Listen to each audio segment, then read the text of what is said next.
এই দুইজন সাহাবা সিদ্ধান্ত নিলেন। হযরত সাইয়্যিদ ইবনে আব্দুর রহমান হুজুর বললেন, হে সালামা ভাই, আমি তাবুকের যুদ্ধে চলে যাই, আর তুমি এই ঘর সামলাও, তুমি তোমার পরিবার, আমার পরিবারকে সামলাও। এইভাবে দুইজন সাহাবা সিদ্ধান্ত নিয়ে বেরিয়ে পড়লেন। সাইয়্যিদ ইবনে আব্দুর রহমান ভাই আমার দোস্ত আমার, তারা তাবুকের যুদ্ধের ময়দানে চলে গেলেন। যুদ্ধ শুরু হয়ে গেল। এদিকে ঘরে আছেন হযরত সালাবা রাদিয়াল্লাহু তাআলা আনহু, বাইরে আছেন। এমন একটা সময় তার অন্তরের ভিতরে শয়তানের ওয়াসওয়াসা এলো, হে সালাবা একবার ঘরের ভিতরে ঢোকো। কারণ এই ইবলিস শয়তানের টার্গেট হলো নবীর উম্মত উম্মতি, অর্থাৎ আল্লাহর আল্লাহ পাকের দুনিয়ার বান্দা যারা এসেছে, আদম সন্তান যারা আছে, এদেরকে পথভ্রষ্ট করা। এটা হলো ইবলিস শয়তানের খেয়াল। কারণ হলো যখন ইবলিস শয়তান ছিল না, সেই সময় মহান আল্লাহ পাক আল্লাহ তাআলা তাকে মুআল্লিমুল মালায়েকা ফেরেশতাদের মুআল্লিম করেছিলেন, টিচার করেছিলেন, মাস্টার করেছিলেন। আমার দোস্ত আমার, এই সেই ইবলিস শয়তান, যে ইবলিস শয়তান রব আল্লাহর দরবারে বলেছিল, হে আমার রব, হে আমার আল্লাহ, আপনি আমাকে এমন ক্ষমতা দেন, এমন পাওয়ার দেন আল্লাহ, আমি যে আপনাকে বিনিময় কিছু দেব না তা নয়। হে আমার রব, হে আমার আল্লাহ, আমি ইবলিস শয়তান, আপনি যদি আপনার সাততম জমিনটা দেখেন, এই যে দুনিয়ার জমিন আর আসমান আমরা দেখতে পাই, এমন জমিন আর আসমান হলো একটা, দুটা, তিনটা করে সাতটা। ইবলিস শয়তান ওই সময় আল্লাহর দরবারে বলেছিলেন, হে আমার রব, হে আমার আল্লাহ, আপনি যদি দেখেন এই সাততম জমিনে যেখানে আমি ইবলিস শয়তান আমি সিজদা দেই নাই, এমন একটা জমিন ফাঁকা নাই, আমার এই আমল, এই ইবাদত গুলোকে বরবাদ হয়ে যাবে। আমার এই ইবাদত, এই আমলের বিনিময় আপনি আমার প্রার্থনা, আপনি আমার দোয়াকে কবুল করে নিয়ে আপনি আমার ভিতরে এমন ক্ষমতা দেন যেন এই আদম সন্তানদেরকে আমি ধ্বংস করতে পারি। কেন ইবলিস শয়তানের টার্গেট?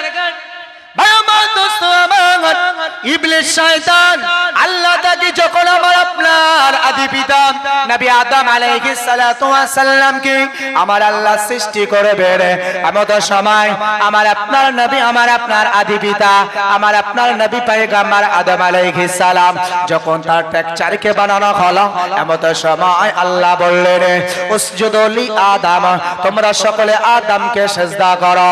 এমন সময় সকলে সিজদা করলো, কিন্তু একজনের সিজদা করলো না, যার নাম হলো ইবলিস, যাকে বলা হয় আজাজিল। ভাই আমার দোস্ত আমার, ইবলিসকে আল্লাহ ডেকে বললেন, হে ইবলিস তুমি কেন সিজদা করো নাই? ইবলিস বললেন, আল্লাহ আমি হলাম আগুনের তৈরি আর আদম হলো মাটির তৈরি। আপনি আগুন, যার ধর্ম হলো আগুনকে জ্বালালে সে আগুনের সীসা ঊর্ধ্বগামী হয়, আর মাটিকে যদি উপর থেকে ছাড়া হয় মাটি নিম্নমুখী, নিম্নগামী হয়। হে আমার রব, হে আমার আল্লাহ, যার ধর্মটা হলো নিম্নমুখী, আপনি তার কদমে আমার সিজদা দিতে বলছে, এটা আমার কাছে ইনসাফ মনে হলো না। আল্লাহ বললেন, আমি রব, আমি আল্লাহ, তোমার যে সৃষ্টিকর্তা, তোমার থেকে কি আমি ভালো জানি না? আবা আস্তাকবারা ওয়া কানা মিনাল কাফিরিন। হে ইবলিস, তোমার ভিতরে তাকাব্বুরি এসে গেছে, তোমার ভিতরে অহংকার এসে গেছে। আমি রব, আমি আল্লাহ, তোমাকে কাফেরদের দলভুক্ত করলাম। তাই ইবলিসের টার্গেট হলো, ইবলিস বলে রেখে আমার রব, হে আমার আল্লাহ, আমি যে আদমের সন্তানের জন্য আমি কাফেরদের দলভুক্ত হয়ে গেলাম, আমি কাফের হয়ে গেলাম, ওগো আল্লাহ, আমি সেই আদমের সন্তানদেরকে কিয়ামত পর্যন্ত আমি দুনিয়াতে ধোঁকা দেব। তাই আপনি আমাকে পাওয়ার দেন, ক্ষমতা দেন। ইবলিসকে আল্লাহ সেই ক্ষমতা, সেই পাওয়ার দিয়েছেন। এদিকে হযরতে নবী সাহাবী হযরতে সালাবা রাদিয়াল্লাহু তাআলা আনহু, হুজুর আমার, তিনার অন্তরের ভিতরে ঢোকা, তুমি একবার হুজরার দিকে ঢোকো, একবার ঘরের ভিতরে প্রবেশ করো। হযরতে সালাবা রাদিয়াল্লাহু তাআলা আনহু, হুজুর আমার, যখন তিনি অন্তর মহলে ঢুকতে যাবেন ওইখানে একটা পর্দা দেওয়া ছিল, এই পর্দার ওই পারে ভাই আমার দোস্ত আমার হযরত সাইয়্যিদ ইবনে আব্দুর রহমান রাদিয়াল্লাহু তাআলা আনহু অর্থাৎ বন্ধ, ওই বন্ধুর স্ত্রী দাঁড়িয়ে ছিল। আমাদের সময় সালাবা হুজুরের হাতটা ওই বন্ধুর স্ত্রীর শরীরে লেগে গেছে, তার শরীরে স্পর্শ হয়ে গেছে। ভাই আমার দোস্ত আমার, এটা হলো অন্যায়, এটা হলো পাপ। তবে বুঝবেন ওয়াজ, যারা রাস্তায় ঘুরছে ইচ্ছা করেই ধাক্কা মারছে, অনিচ্ছাকৃত যদি হয়ে থাকে এবার আপনি মেলাবেন। সালাবা হুজুরের স্পর্শ হলো হযরত সাইয়্যিদ ইবনে আব্দুর রহমান বন্ধুর স্ত্রী, তার শরীরে একটু স্পর্শ হলো, মনটা খুব খারাপ হয়ে গেল। হাই রে, আমি একজন পরপুরুষে পরনারীর গায়ে হাত দিলাম, এটা তো শরীয়ত কখনো অ্যাকসেপ্ট করে না। ভাই আমার দোস্ত আমার হযরত সালামা রাদিয়াল্লাহু তাআলা আনহু হুজুর আমার, তিনি ভাবতে ভাবতে ভাবতে ভাবতে আল্লাহর দরবারে যে কত বড় পাপী, কত বড় অপরাধী, এই না মনে করে তিনি অস্থির হয়ে পড়েছেন। আর ঘরের ভেতরে রইল না। হযরত সালামা রাদিয়াল্লাহু তাআলা আনহু একটা নিরিবিলি জায়গায় চলে গেলেন, একটি পাহাড়ি এলাকায়। সেখানে পাহাড়ি এলাকায় গিয়ে একা একা রব আল্লাহর দরবারে এত চোখের পানি ফেলে, এত কান্নাকাটি করে, গো আমার রব, গো আমার আল্লাহ, আমি যদি ওই মুহূর্তে যদি আমি ঘরের ভেতরে প্রবেশ না করতাম, হয়তো আমার বন্ধুর স্ত্রী তার শরীরে আমার হাতটা লেগে যেত না। হে আমার রব, হে আমার আল্লাহ, তাই আপনারা দরবারে প্রার্থনা, আপনারা দরবারে নিবেদন, আল্লাহ আপনি আমার এই অন্যায়, এই পাপকে আপনি আমাকে ক্ষমা করে দেন। এইভাবে সালাবা হুজুর তিনি দীর্ঘদিন ধরে কাঁদতে লাগলেন।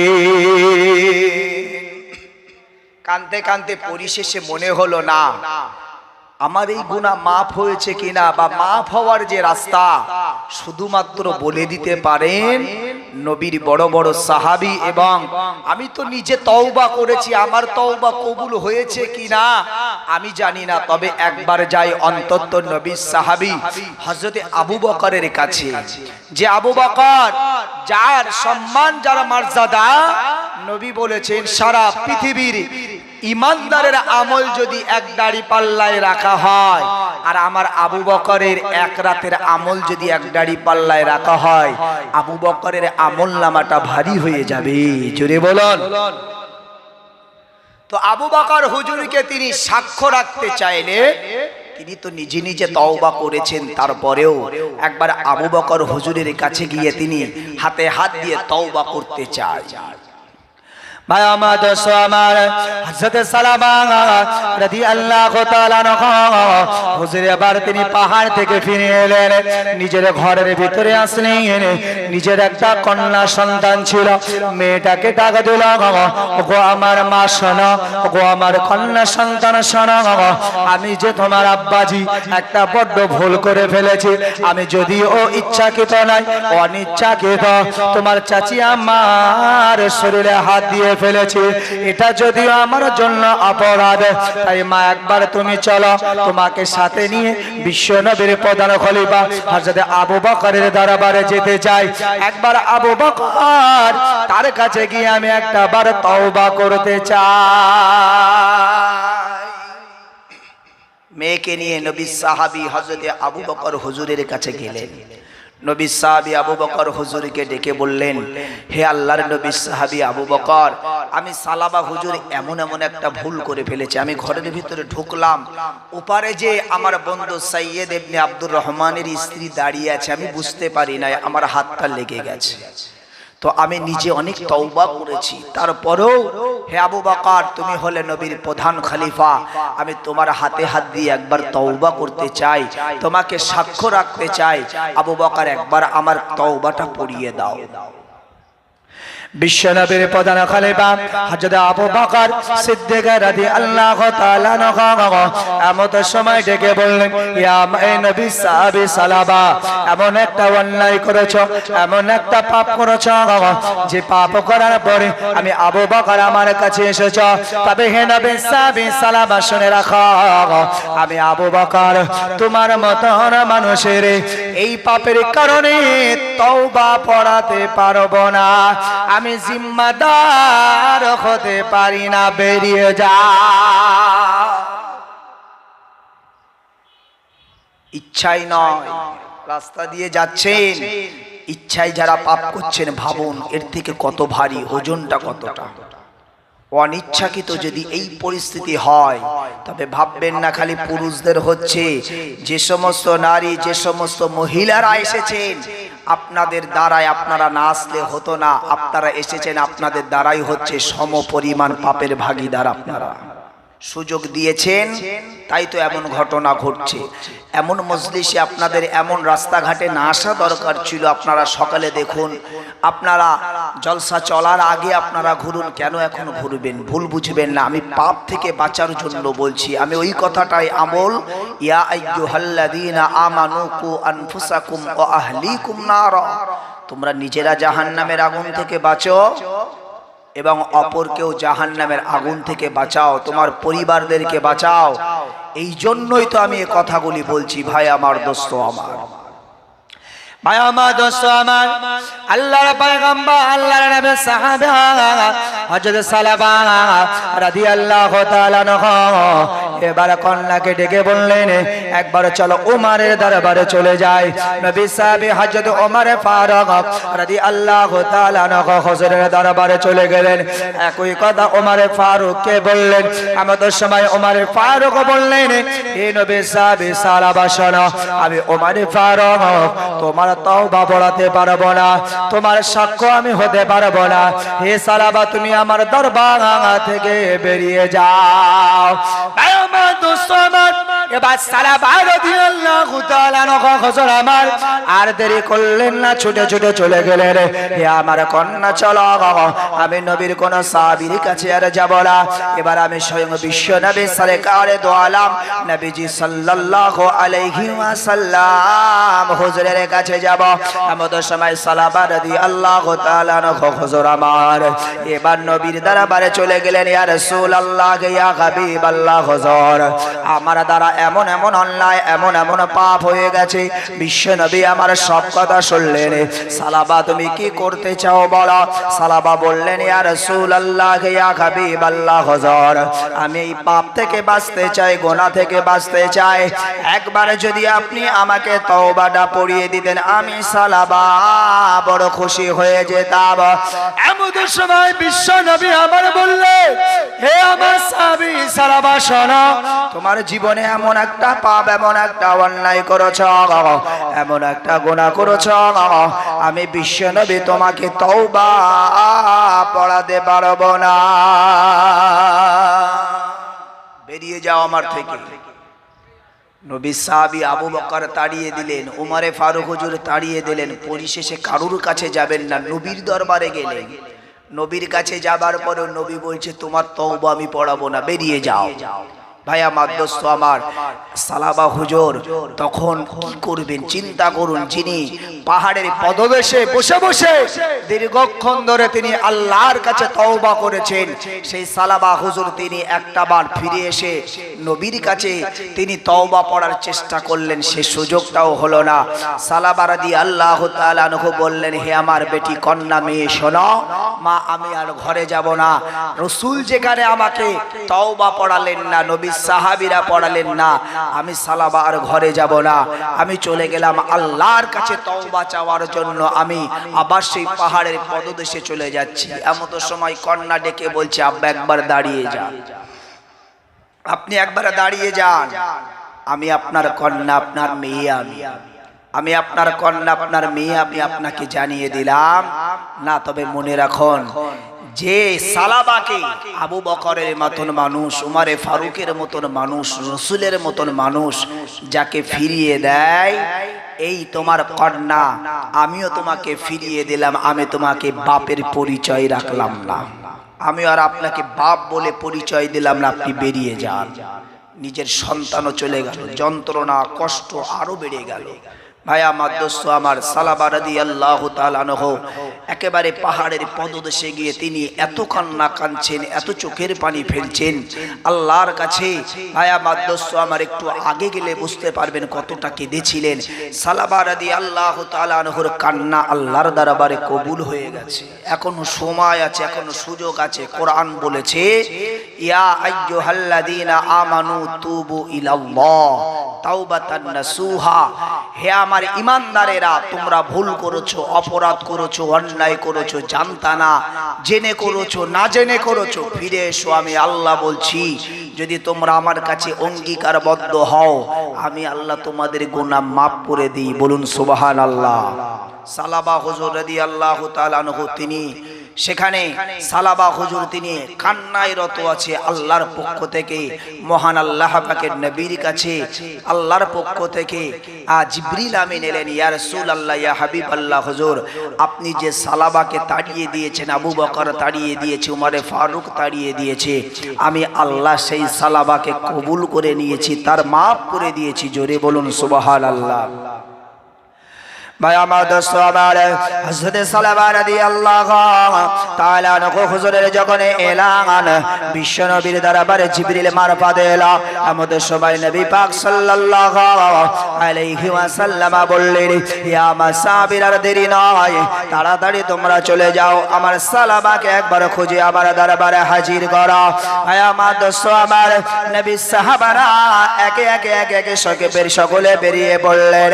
ভাই আমার দোস্ত আমার, যে জায়গাতে হযরত সালাবা রাদিয়াল্লাহু তাআলা আনহু হুজুর আমার তিনি আল্লাহর ধ্যানে মগ্ন রয়েছেন, তিনি আল্লাহর কাছে চোখের পানি ফেলছেন, এমত সবাই সেই জায়গার কিছুটা কাছাকাছি চলে গেলেন। নবী সাহাবারা এমত সময় দেখতে পারে একজন রাখাল কিছু ছাগল নিয়ে তিনি ফিরে আসেন, কিছু ভেড়া নিয়ে তেনারা ফিরে আসেন। এমত সময় নবী সাহাবারা জিজ্ঞাসা করলেন, হে ভাই রাখাল, একবারে কি বলতে পারে রে, এই জায়গাতে এমন একজন ব্যক্তি, এমন একজন মানুষকে কি আপনি দেখেছেন? এমত সময় হযরত সালাবা রাদিয়াল্লাহু তাআলা আনহু হুজুরকে রাখাল দেখেলাই, তবে তার আওয়াজগুলো রাখাল শুনতে পাচ্ছিলেন যে তিনি আল্লাহর দরবারে কাঁদছেন। বাবা দোস্ত আমার, এমত সময় রাখাল ডেকে বললেন, ভাই আমি আপনাদের কেউ চিনি না, আর তাকেও আমি চিনি না, কে সে সালাবা তাও আমি জানি না, তবে শুনে রাখুন, জেনে রাখুন, একজন মানুষকে আমি ওই পাহাড়ের পদদেশে কাঁদতে দেখেছি, সেই রব আল্লাহর কাছে, যিনি কেনা মনে হয় জাহান্নাম থেকে পালিয়ে এসেছি।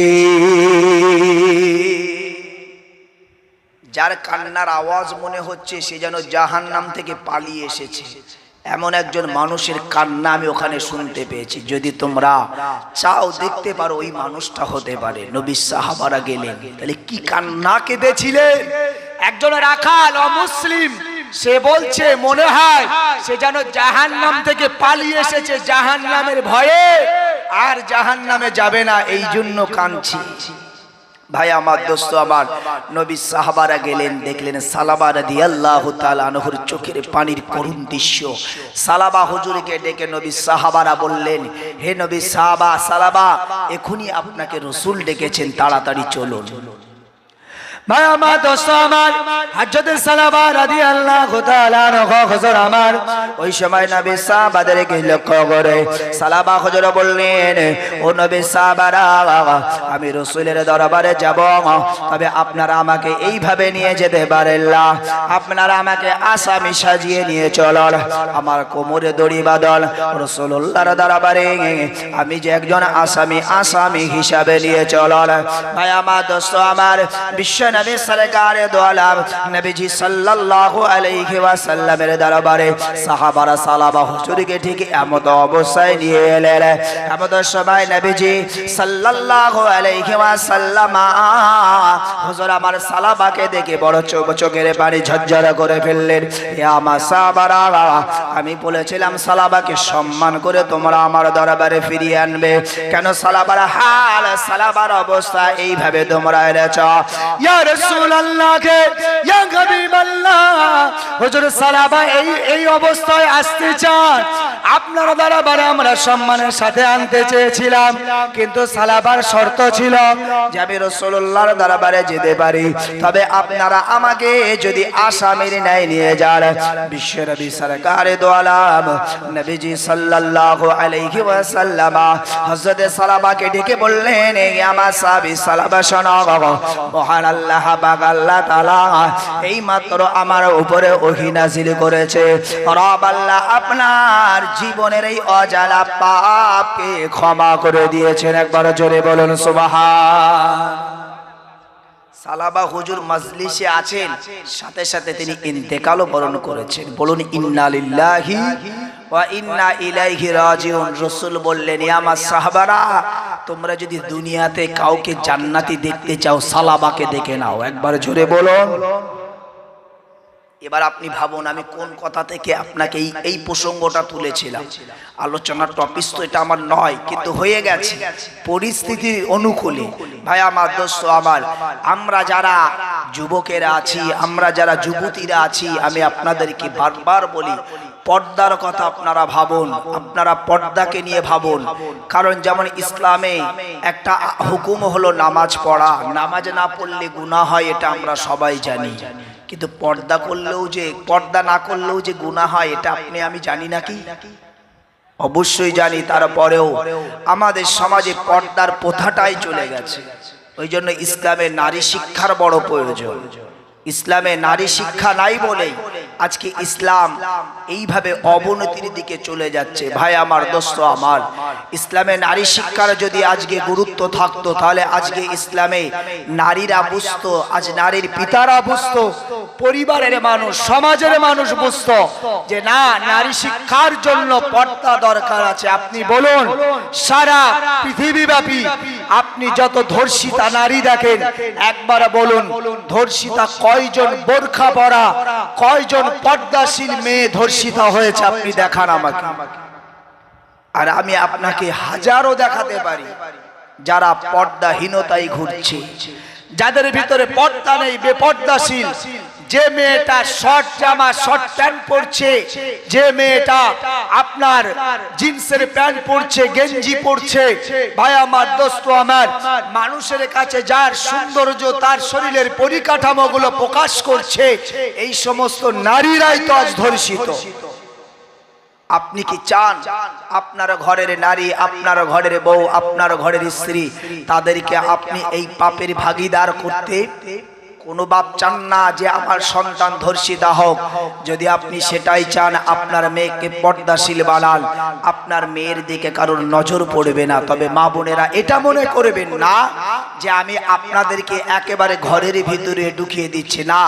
আপনি পর্দার সাথে বাজার করুন, আপনার প্রয়োজন হলে পর্দার সাথে আপনি অফিস করুন, শরিয়াত বাধা দেয়নি, কিন্তু আপনার জন্য পর্দা হলো মাস্ট। কারণ আর ইসলাম আপনাকে এত মূল্যবান বানিয়েছে, যেমন স্বর্ণকারের ঘরের সোনা আর আমাদের মাঠের সবজি দুটো কি এক অবস্থায় রাখা হয়? আপনি বাড়িতে বাজার থেকে সবজি বাজার করে এনেছেন, সেই সবজিটা যে হালাতে রান্নাঘরে ঝুলিয়ে রাখছেন, আপনার স্ত্রীর জন্য একটা মোটা চেন বানিয়েছেন, ভাই আমার, দোস্ত আমার, এই চেনটাকে খুলে কি ওইভাবে ঝুলিয়ে রাখবেন? রাখবেন না। সেটাকে ভালো করে, কেন ওটা একটা দামি জিনিস, ওটাকে আপনি সিন্দুকের ভিতরে আবদ্ধ জায়গায় আপনি সেটাকে বন্দি করে রাখবেন। আল্লাহ তো ইসলামে নারীদেরকে এই রকম মূল্যবান বানিয়েছে। তারা নারীরা হলো দামি সম্পদ। এই দামি সম্পদ আল্লাহ এইভাবে তাদেরকে গুছিয়ে রাখার কথা, তাদেরকে সেইভাবে রাখার কথা ইসলাম বলেছে। ভাই আমার, দোস্ত আমার, ইসলাম কখনো নারীকে ঠেলে ফেলে দেয়নি।